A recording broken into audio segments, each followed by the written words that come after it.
राज्यातील सरकारी कर्मचारी आणि पेन्शनर्स यांच्या हिताच्या आत्ताच्या घडीच्या सर्वात मोठ्या आणि महत्त्वपूर्ण अपडेट्स गेट स्पेशलमध्ये पुन्हा एकदा आपल्या सर्वांचे स्वागत आहे मित्रांनो. दिनांक 18 ऑगस्ट 2026 म्हणजे आज रोजीचं काही वेळेपूर्वीचं महाराष्ट्र शासनाच्या वित्त विभागाचं हे पत्र आहे.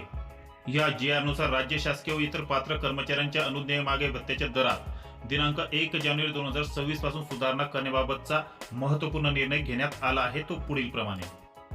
शासन निर्णय. राज्य शासकीय कर्मचारी व इतर पात्र कर्मचाऱ्यांच्या मागे भत्त्यात या निर्णयाद्वारे वाढ करण्यात आली आहे.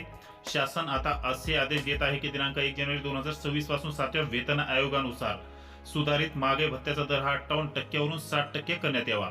तसेच महागाई भत्ता 7 महिन्यांच्या म्हणजे जानेवारी 2026 ते जुलै 2026 या कालावधीतील थकबाकीसह माहे ऑगस्ट महिन्याच्या वेतनासोबत रोखीने देण्यात यावे असे स्पष्ट आदेश या GR मध्ये देण्यात आले आहेत. सदर शासन निर्णय शासनाच्या अधिकृत वेबसाईटवर सुद्धा उपलब्ध करून देण्यात आला आहे. आवडले असेल तर लाईक, शेअर आणि सबस्क्राईब करा. धन्यवाद.